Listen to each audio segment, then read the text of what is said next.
नमस्कार दोस्तों, easy way learning में आपका एक बार पुनः स्वागत है। आज हम लोग बाल विकास और उससे संबंधित विभिन्न पहलुओं को जो है डिस्कस करेंगे, जो कि आगामी टेट, सीटेट और शिक्षक भर्ती से संबंधित सभी परीक्षाओं के लिए समान रूप से उपयोगी होगा। बाल विकास की अवधारणा। यूनानी परंपरा में शिक्षा मनोविज्ञान का संबंध आत्मा विषयक अध्ययन रहा है, यानी शिक्षा मनोविज्ञान का संबंध आत्मा से लिया जाता था। भारतीय दार्शनिक परंपरा में शिक्षा को मोक्ष या मुक्ति का साधन माना गया है। साविद्या या विमुक्तय की बात की गई है।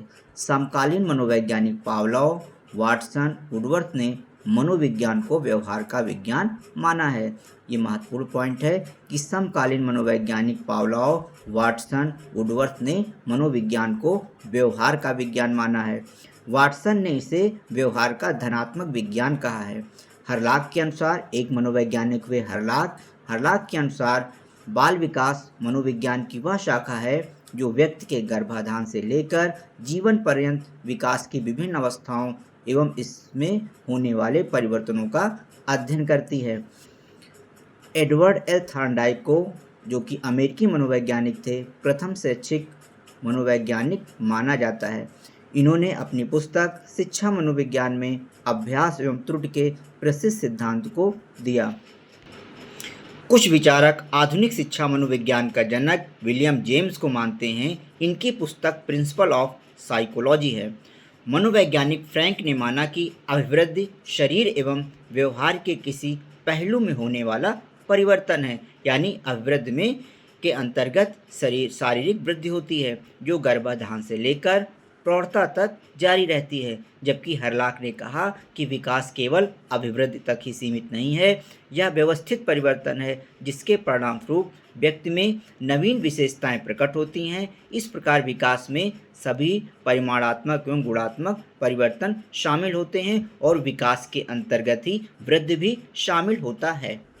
दोस्तों, प्रारंभ में मनोविज्ञान दर्शन शास्त्र का अंग था, किंतु आज इसे व्यवहार का विज्ञान माना जाता है। वुडवर्थ के शब्दों में, सर्वप्रथम मनोविज्ञान ने अपनी आत्मा का त्याग किया, फिर इसने अपने मन का त्याग किया, फिर इसने अपनी चेतना का त्याग किया। अब यह व्यवहार की विधि को स्वीकार करता है, यानी मनोविज्ञान ने आत्मा, मन, चेतना की यात्रा पूरी करते करते वर्तमान में यह व्यवहार की विधि के रूप में स्वीकृत है। अब दोस्तों हम लोग अधिगम जान लेते हैं। अधिगम क्या होता है? अधिगम यानी लर्निंग, जिसका अर्थ होता है सीखना। यह जीवन पर्यंत चलने वाली प्रक्रिया होती है। स्किनर के अनुसार, learning is the modification of behaviour through experience and training, यानी व्यक्ति जो अपने व्यवहार में ट्रेनिंग के द्वारा, अनुभव के द्वारा, शिक्षा के द्वारा जो भी परिवर्तन करता है, जो भी अनुभव प्राप्त करता है, वही उसका सीखना कहलाता है। अधिगम का व्यवहारवादी उपागम रूसी विचारक इवान पावलोव ने दिया है। उन्होंने कुत्ता एवं उसकी लार पर प्रयोग किया। पावलोव ने अपने प्रयोग में कुत्ते को खाना देने के पहले कुत्ते को खाना दिया और उसके बाद घंटी बजाई। फिर इसके बाद कुछ समय तक ऐसा ही कार्य किया, लेकिन बाद में देखा कि केवल अगर घंटी ही बजा दी जाए तब भी कुत्ता में लार आ जाती है। पुनर्वलन क्या होता है? रीइंफोर्समेंट थ्योरी अमेरिकी मनोवैज्ञानिक CL का सिद्धांत है। इनका विचार थॉर्नडाइक के थ्योरी के समान है। इनके विचार need reduction theory of learning को भी कहा जाता है। अब दोस्तों मानव विकास की अवस्थाओं की चर्चा कर लेते हैं। सामान्य रूप से गर्भावस्था 280 दिन की होती है। शैशवावस्था 0 से 5 वर्ष की आयु होती है।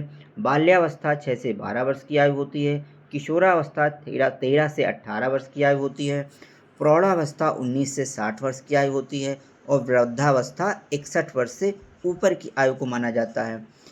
मनोवैज्ञानिक रॉस के अनुसार बालक के विकास की अवस्थाएं, शैशवावस्था इन्होंने 1 से 5 वर्ष माना, बाल्यावस्था 5 से 12 वर्ष माना, किशोरावस्था 12 से 18 वर्ष माना और प्रौढ़ावस्था 18 वर्ष से ऊपर की अवस्था को माना। मानव को जो कुछ भी बनना है वह शुरू के 5 वर्षों में बन जाता है। यह प्रसिद्ध कथन मनोवैज्ञानिक फ्रायड का है। अब दोस्तों मनोविज्ञान के प्रमुख सिद्धांत और उनके जनक की चर्चा कर लेते हैं। नैतिक विकास का सिद्धांत लॉरेंस कोहलबर्ग ने दिया। मनोलैंगिक विकास का सिद्धांत सिगमंड फ्रायड ने दिया। भाषा विकास का सिद्धांत चोम्स्की का है। संज्ञानात्मक विकास का सिद्धांत जीन पियाजे का है। मनोसामाजिक विकास का सिद्धांत एरिक्सन का है। विकासवादी सिद्धांत लैमार्क का है। वंशानुगत सिद्धांत जॉर्ज मेंडल का है। उद्दीपक एवं अनुक्रिया का सिद्धांत एल थॉर्नडाइक का है। प्रयास एवं त्रुटि का सिद्धांत भी एल थॉर्नडाइक का है। क्रिया प्रसूत अनुबंधन वी.एफ. स्किनर का है। प्रबलन सिद्धांत क्लार्क एल हल का है। सूझ व अंतर्दृष्टि सिद्धांत कोहलर का है। सामाजिक अधिगम अल्बर्ट बंडूरा। बुद्धि का बहुकारक सिद्धांत थॉर्नडाइक। प्रयोजनवादी विचारधारा जॉन डेवी की है। मानववादी उपागम के समर्थक अब्राहम मैस्लो हैं। संबंध प्रतिक्रिया से संबंधित पावलोव हैं। अधिगम के नियम का प्रतिपादन थॉर्नडाइक ने किया। निरर्थक शब्दों का प्रयोग संबंधी प्रयोग एबिंगहॉस ने किया। टीएटी थीमेटिक एपर्सेप्शन टेस्ट मरे ने दिया। एसओआर रॉबर्ट वुडवर्थ ने दिया। मनोविश्लेषणात्मक थियोरी सिगमंड फ्रायड ने दिया। मांग सिद्धांत के प्रवर्तक अब्राहम मैस्लो हैं। शरीर रचना सिद्धांत का प्रतिपादन शेल्डन ने किया। दोस्तों, एक दृष्टि में शैशवावस्था की विशेषताएं देख लेते हैं। शैशवावस्था में शारीरिक विकास की तीव्रता होती है। मानसिक विकास भी तीव्र होता है। सामाजिक विकास बीज रूप से होता है, यानी सामाजिक विकास अभी जो है अच्छे से नहीं हो पाता है, शुरुआत ही होती है। संवेगात्मक विकास तीव्र होता है। नैतिक विकास का बीज रूप में होता है। सीखने की प्रक्रिया में तीव्रता होती है। शिशुओं में दोहराने की प्रवृत्ति होती है। आत्म प्रेम की भावना होती है। पर निर्भरता होती है, यानी जो शैशवावस्था में शिशु जो होता है वो अपने दैनिक कार्यों के लिए दूसरों पर निर्भर होता है, माता पिता पर निर्भर होता है। कल्पना की सजीवता होती है। मूल प्रवृत्तियों पर आधारित व्यवहार करता है। दूसरे बालकों में रुचि या अरुचि दिखा सकता है। काम प्रवृत्ति तेज होती है। और फ्रायड ने इस काल को जो है काम प्रवृत्ति की दृष्टि से अत्यधिक तीव्र माना है। जिज्ञासा की भी प्रवृत्ति होती है। संवेगों का प्रदर्शन करता है। अकेले व साथ खेलने की प्रवृत्ति होती है। अनुकरण द्वारा सीखने की प्रवृत्ति होती है। प्रत्याक्षात्मक अनुभव द्वारा बालक सीखता है। अब दोस्तों, शिक्षण विधि और उसके प्रणेता देख लेते हैं। मॉन्टेसरी पद्धति मेरिया मॉन्टेसरी ने दिया। किंडरगार्टन पद्धति फ्रॉबेल ने दिया। प्रोजेक्ट प्रणाली किलपैट्रिक ने दिया। खेल विधि जे.एन. मोर्नो ने दिया। बुनियादी शिक्षा प्रणाली महात्मा गांधी ने दिया। प्रश्नावली विधि का प्रयोग किया जाता है। इस विधि का प्रयोग अनुसंधानों परीक्षणों में सीखने में होता है। सामान्यतः शिक्षण विधि में प्रमुख शिक्षण सूत्रों का पालन किया जाता है, जैसे ज्ञात से अज्ञात की ओर, यानी पहले जो बालक को या बच्चे को ज्ञात चीज़ें होती हैं उसको बताई जाती हैं, बाद में अज्ञात चीज़ें बताई जाती हैं।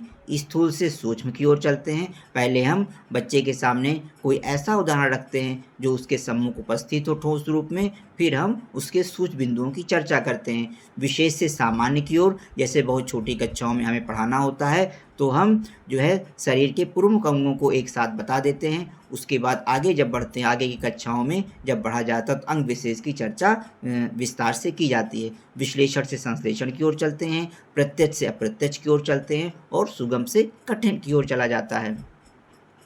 शिक्षणविद को अधिक प्रभावी बनाने के लिए पर्यटन का महत्व होता है, क्योंकि इससे छात्रों को पढ़ाई जाने वाली वस्तुओं का वास्तविक अनुभव हो जाता है।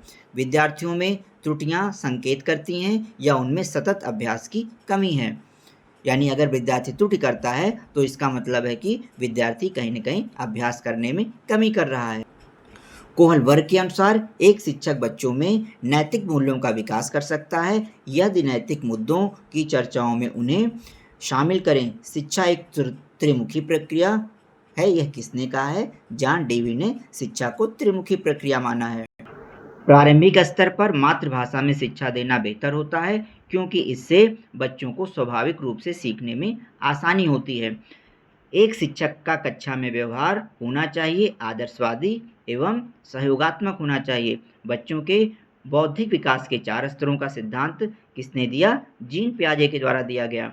बच्चे दुनिया के बारे में अपनी समझ का सृजन करते हैं। इस प्रसिद्ध कथन का संबंध किससे है? जीन पियाजे से है।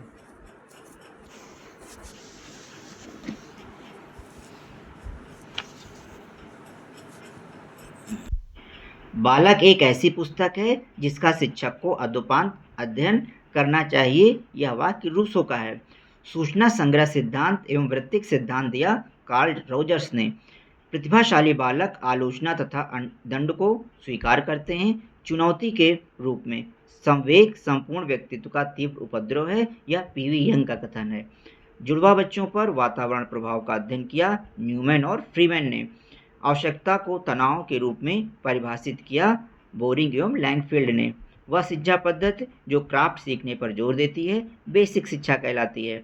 नैतिक विकास से जुड़ी जानकारी भारतीय साहित्य में सर्वप्रथम ऋग्वेद में ऋत के रूप में प्राप्त होती है। इसका देवता वरुण को कहा गया है। स्वभाव के आधार पर व्यक्तित्व का वर्गीकरण किया शेल्डन ने।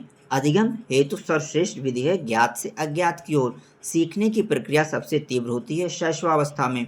भारतीय संस्कृति का सबसे महत्वपूर्ण तत्व है अनेकता में एकता। आनुवंशिकता को माना जाता है स्थिर सामाजिक संरचना।